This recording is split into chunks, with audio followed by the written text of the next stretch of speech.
मेष राशि वालों के लिए मार्च, अप्रैल और मई का महीना कैसा रहेगा। आने वाले 90 दिनों में ग्रह गोचरी स्थितियों के आधार पर कैसा रहेगा आपका व्यापार, नौकरी, आर्थिक स्थिति, संतान, प्रेम संबंध, वैवाहिक जीवन, विदेश और धन की स्थिति किस प्रकार की रहने वाली है।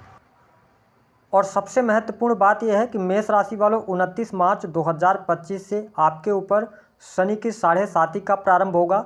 वही 14 मई 2025 को देवगुरु बृहस्पति अपना राशि परिवर्तन करेंगे और 18 मई 2025 को राहु केतु का राशि परिवर्तन होगा। तो इन तीनों ग्रहों का जो राशि परिवर्तन होगा उसका क्या प्रभाव आपके जीवन पर पड़ेगा, इस पर भी हम विस्तार से चर्चा करेंगे। तो यह वीडियो आपके लिए बहुत ही महत्वपूर्ण और खास है, इसे आप अंत तक जरूर देखें। यदि आपके पास अभी समय न हो तो आप वीडियो को स्किप कर दें, लेकिन जब भी आप इस वीडियो को देखिएगा तो पूरा देखिएगा ताकि आप आने वाले 90 दिनों की प्रॉपर ढंग से प्लानिंग कर सकें। देखिए मेष राशि वालों, यह वीडियो 3 पार्ट में रहेगी। पहले पार्ट में हम आपको बताएंगे कि ग्रह गोचर स्थितियां आपके लिए आने वाले 90 दिनों में किस प्रकार की बनेंगी। दूसरे पार्ट में हम जानेंगे कि ग्रहों का प्रभाव जो है वह आपके लिए कैसा रहेगा। और तीसरे पार्ट में जानेंगे कि इस समय अवधि के दौरान आपको क्या कार्य नहीं करना चाहिए और क्या उपाय करना चाहिए। तो देखिए, जब 1 मार्च 2025 की शुरुआत हो रही है तो आपके लिए ग्रह गोचरी स्थितियाँ कुछ इस प्रकार की बन रही हैं। आपके द्वितीय भाव से देवगुरु बृहस्पति का गोचर हो रहा है। वही मंगल जो कि आपके राशि के स्वामी बनते हैं, तीसरे भाव से गोचर करेंगे। 2 अप्रैल को उनका राशि परिवर्तन होगा और चौथे भाव में नीचगत राशि में आ जाएंगे। केतु आपके छठे भाव से गोचर करेंगे। राहु शुक्र बुध की युति आपके 12th हाउस में रहेगी। शनि सूर्य की युति आपके 11th हाउस में रहने वाली है। तो आइए जानते हैं सबसे पहले कि यह जो महीना रहेगा यानी आने वाले 3 महीने स्वास्थ्य के दृष्टिकोण से कैसे रहने वाले हैं। देखिए मेष राशि वालों, जब हम स्वास्थ्य की बात करते हैं तो आपके प्रथम भाव के जो स्वामी बनते हैं वो मंगल बनते हैं। मंगल की स्थिति आपके लिए 2 अप्रैल 2025 तक बढ़िया बनी हुई है, लेकिन शनिदेव की नीच की दृष्टि आपके प्रथम भाव पर है। तो कहीं ना कहीं से आपको यह देखने को मिलेगा। उसके बाद सूर्य देव आपके 12वें भाव में जाएंगे और 12वें भाव में आपके ग्रहण लगेगा, राहु सूर्य की युति होगी। ठीक है, 29 मार्च के बाद शनिदेव भी वहां पर पहुंच जाएंगे आपके 12th हाउस में।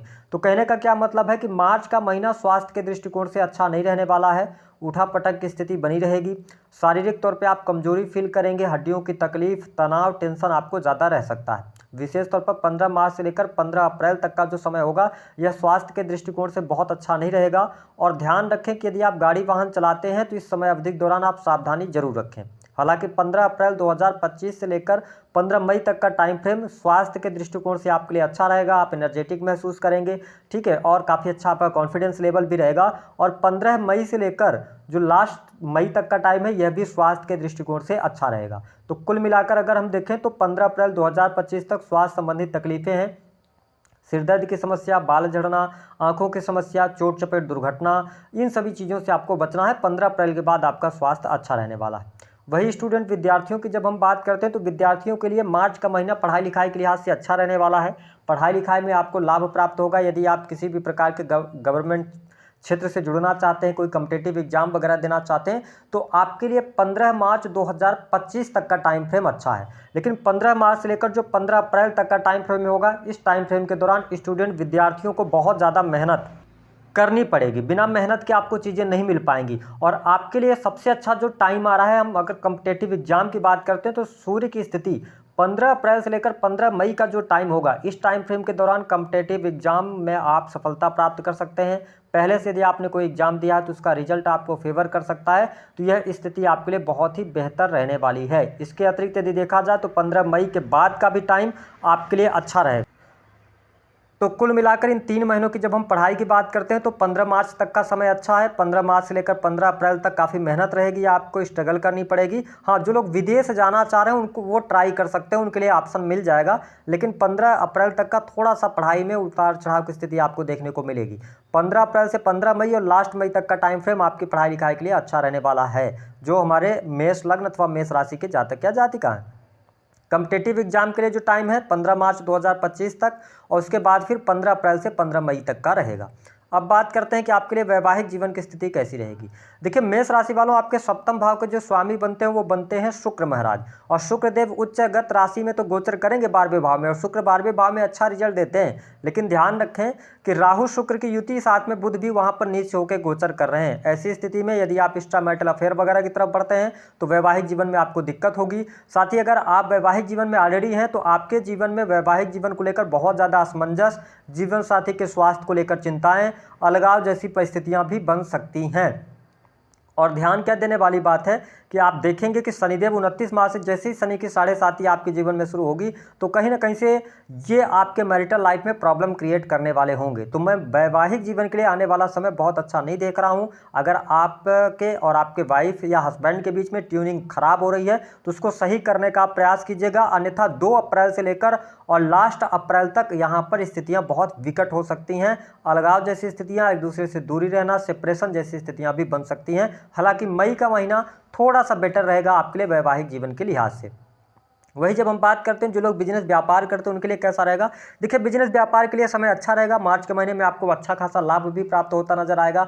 यदि आप किसी भी प्रकार के ठेकेदारी के कार्यों से जुड़े हुए हैं अथवा सोशल सर्कल के माध्यम से कोई कार्य कर रहे हैं तो आपके लिए अच्छा रहेगा। जो लोग विशेष तौर पर नौकरी वगैरह में हैं उनके लिए भी अच्छा समय है। लेकिन जब हम बिजनेस की बात करते हैं तो अपनी इच्छा पूर्ति के लिए आप बहुत बड़े इन्वेस्टमेंट नहीं कीजिएगा, क्योंकि अब शनि की 7.5 शुरू हो रही है तो आप बहुत सोच समझ कर निवेश करने हैं। सप्तमेश आपके 12th हाउस में गए हैं, यानी कि खर्च के भाव में, लॉस के भाव में गए हैं, तो बहुत अच्छा कंडीशन नहीं रहेगा। तो मतलब क्या है कि जो बिजनेस जैसा आपका चल रहा है उसमें बहुत ज़्यादा कुछ आप करने की कोशिश नहीं करें, जैसा चल रहा है वैसे चलाने की कोशिश करें, अपने एफर्ट्स को डालें। और शनि की देखिए 7.5 जब आ रही तो थोड़ा सा चुनौतियां आपको मिलेंगी। अगर आप बड़े निवेश इन्वेस्टमेंट की तरफ आगे बढ़ना ही चाहते हैं तो आपको 15 मई तक का वेट करना चाहिए। 15 मई के बाद जब देवगुरु बृहस्पति का राशि परिवर्तन होगा, आपके सप्तम भाव को देखेंगे तो फिर परिस्थितियां आपके लिए बिजनेस व्यापार के लिए भी अच्छी होंगी। जो लोग अविवाहित हैं उनके लिए विवाह का भी अवसर बनेगा, वैवाहिक बंधन में भी आप बंध सकते हैं। वही जब हम देखते हैं कि आपके लिए बिजनेस व्यापार से क्या लाभ होगा, देखिए धन की स्थिति आपके लिए बढ़िया रहने वाली है। मार्च के महीने में धन आएगा आपके पास में, सूर्य शनि की युति है 15 मार्च तक, तो कहीं ना कहीं से धन की स्थिति आपके लिए बढ़िया। अपनी बुद्धि से आप पैसा कमा सकते हैं। नौकरी पेशा है तो नौकरी पेशा से आपको अच्छा खासा धन लाभ होगा और साथ ही आपके बिजनेस व्यापार से भी लाभ मिलेगा। लेकिन अगर देखा जाए तो 15 मार्च से लेकर 15 अप्रैल तक का जो समय है यहाँ पे खर्चे भी बहुत ज़्यादा होने वाले हैं। आप बढ़ चढ़कर शॉपिंग करने वाले हैं, इलेक्ट्रॉनिक गैजेट्स पे पैसा खर्च करेंगे तो अनियंत्रित खर्चे की वजह से आप परेशान होंगे। धन तो आएगा लेकिन धन की जैसे आएगा उसी वेग से वो चला भी जाएगा। तो मार्च और अप्रैल इन 2 महीनों में खर्च की बहुत ज़्यादा अधिकता रहने वाली है। मई से चीज़ें आपके लिए बेहतर होना शुरू हो जाएंगी। खर्च के मामलों की जब हम बात करते हैं, धन आपके लिए अच्छा है, बैंक बैलेंस में वृद्धि होगी। जो लोग बैंकिंग सेक्टर से जुड़े हुए हैं, वाणी कंसल्टेंसी से जुड़े कार्य करते हैं, उनको मार्च का महीना तो अच्छा रिजल्ट देगा, लेकिन अप्रैल के बाद आपको थोड़ा सा ध्यान अप्रैल से रखना पड़ेगा अपने वाणी पर। वाणी की वजह से थोड़ी बहुत छोटी मोटी प्रॉब्लम्स हो सकती हैं। वही जो लोग विदेश से जुड़ना चाहते हैं, विदेशी भूमि से जुड़कर कार्य करना चाहते हैं, उनके लिए कैसा रहेगा, देखिए मार्च का जो महीना रहेगा वह थोड़ा सा स्ट्रगलपूर्ण रहेगा, लेकिन उसके बाद अप्रैल और मई से आपके लिए विदेशी भूमि से लाभ मिलेगा। जो लोग अपने घर परिवार में रहते हैं वो अपनी नौकरी पेशा के लिए अथवा बिजनेस व्यापार के लिए घर से दूर जाने का भी योग बनता है, तो ये स्थिति आपके लिए बनती हुई नजर आ रही है मेष राशि वालों के लिए। वही हम जब बात करते हैं कि आपके लिए भूमि भवन वाहन से संबंधित चीजें कैसी रहेंगी, तो देखिए भूमि भवन वाहन से संबंधित चीजों के लिए चंद्रमा 2 से 2.5 दिनों में राशि परिवर्तन करते हैं और किसी भी शुभ ग्रह की दृष्टि नहीं है आपके चतुर्थ भाव पर। ऐसी स्थिति में क्या होगा, और मंगल देव आएंगे 2 अप्रैल को। तो यदि आप भूमि भवन वाहन से संबंधित अगर आपका कोई कार्य अटका भी हुआ है तो वह 2 अप्रैल 2025 के बाद ही हो पाएगा। मार्च के महीने में वो सफल हो ऐसी स्थितियां दिखाई नहीं देती हैं। इसके साथ ही संतान की स्थितियों को लेकर अभी लगातार आपके जीवन में चिंताएं बनी रहने वाली हैं। मार्च के महीने में अप्रैल से संतान की स्थिति बेहतर होती हुई नजर आ रही है। यदि आप देखें तो थोड़ा सा आपको मेष राशि वालों इस बात का ध्यान रखना है कि अप्रैल के महीने में जो भी डिसीजन लेंगे आप आवेगित होकर डिसीजन मत लीजिएगा, उसमें आपको दिक्कतों का सामना करना पड़ेगा। लेकिन इसके अतिरिक्त आप देखें कि लंबी दूरी की यात्रा होगी, धर्म कर्म के प्रति आप में रुचि जागृत रहने वाली है 15 मई तक।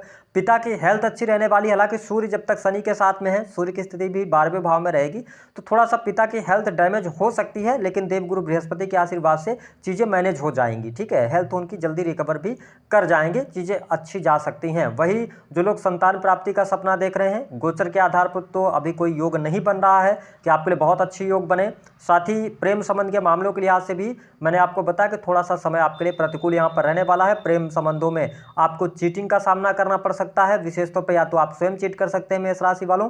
और अगर देखें तो अप्रैल के यानी 15 अप्रैल से 15 मई का जो टाइम होगा, इस टाइम फ्रेम के दौरान आपको सामने से प्रपोजल्स भी मिल सकते हैं। यदि आपके प्रेम संबंधों में दिक्कत चल रही है तो 15 अप्रैल के बाद ही चीज़ें ठीक हो पाएंगी, उसके पहले आपको स्ट्रगल करना पड़ सकता है गोचर के आधार पर।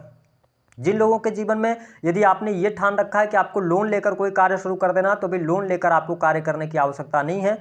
शनि के साढ़े साथी का आरंभ हो रहा है, 1-2 महीने देखिए कि आपको कैसा रिजल्ट मिल रहा है, क्योंकि शनि के साढ़े साथी में जो पहला चरण होता है वो बहुत ज़्यादा कष्टकारी होता है। दूसरे चरण से व्यक्ति को रिलीफ मिलना शुरू होता है, क्योंकि पहले चरण में सबसे ज़्यादा जो व्यक्ति को परेशानी होती है वो धन को लेकर होती है, घर परिवार को लेकर होती है, व्यक्ति के स्वयं के स्वास्थ्य को लेकर, और करियर में अप एंड डाउन बहुत ज़्यादा आने लगते हैं। ठीक है, तो इस पर थोड़ा सा आपको ध्यान देने की आवश्यकता रहेगी। अब आइए जान लेते हैं कि आपको क्या नहीं करना चाहिए मेष राशि वालों को। देखिए मेष राशि वालों, सबसे पहली बात यह है कि इस समय अवधि के दौरान शेयर मार्केट वगैरह में आप पैसा नहीं लगाइएगा, आपको नुकसान हो जाएगा। दूसरी स्थिति की बहुत बड़ा लोन लेकर कोई लग्जरी मत बनाइएगा, या लोन लेकर कोई बिजनेस शुरू करने की मत सोचिएगा। आप अपनी कुंडली वगैरह दिखवा के और तभी आगे बढ़ेंगे तो ज़्यादा बेटर रहेगा। तीसरी स्थिति क्या रहेगी कि आपको अपने हेल्थ का बहुत ज़्यादा ध्यान रखना है। जब शनि की साढ़े साती लगती है तो व्यक्ति को हेल्थ वाइज, मैंने कहा कि कई बार फ्रैक्चर का भी सामना करना पड़ता है, तो मेरा काम डराने का नहीं है, बट आप अवेयर हो जाएं तो बेहतर है। ठीक है, और अगली स्थिति की जब हम बात करते हैं कि और क्या सावधानी आपको रखनी है, तो माँ की हेल्थ का ध्यान 2 अप्रैल के बाद रखना पड़ेगा। प्रॉपर्टी से जुड़े कोई भी आप सिग्नेचर कर रहे हैं तो आप सिग्नेचर करते वक्त थोड़ा सा ध्यान दीजिएगा, किसी की जिम्मेदारियां आपको नहीं लेनी है लीगल इलीगल वे में। सूर्य का राशि परिवर्तन होगा, 15 मार्च के बाद सूर्य 12वें भाव में जाएंगे, तो अगर आप किसी अच्छे पोस्ट पर हैं, सरकारी क्षेत्र में हैं, या बिजनेस कर रहे हैं, जीएसटी वगैरह पे करते हैं, टैक्स वगैरह पे करते हैं, तो थोड़ा सा ध्यान रखिएगा। लीगल इशू आपके सामने निकल कर आएगा या कोई पेनाल्टी आपको भरनी पड़ सकती है, इस पर थोड़ा कंट्रोल करके चलने की आवश्यकता रहेगी। उपाय क्या करना है, शनि की साढ़े साती लग रही है, आपके राशि के स्वामी मंगल देव बनते हैं, हनुमान जी की उपासना करिए, हनुमान जी की शरण में रहिए। ठीक है, उनको लाल रंग का चोला चढ़ाना शुरू कर दीजिए, और इसके साथ ही प्रत्येक मंगलवार को आप लाल रंग की मिठाई का भी दान कर सकते हैं, इससे आपको बेहतर लाभ प्राप्त होगा। दी गई जानकारी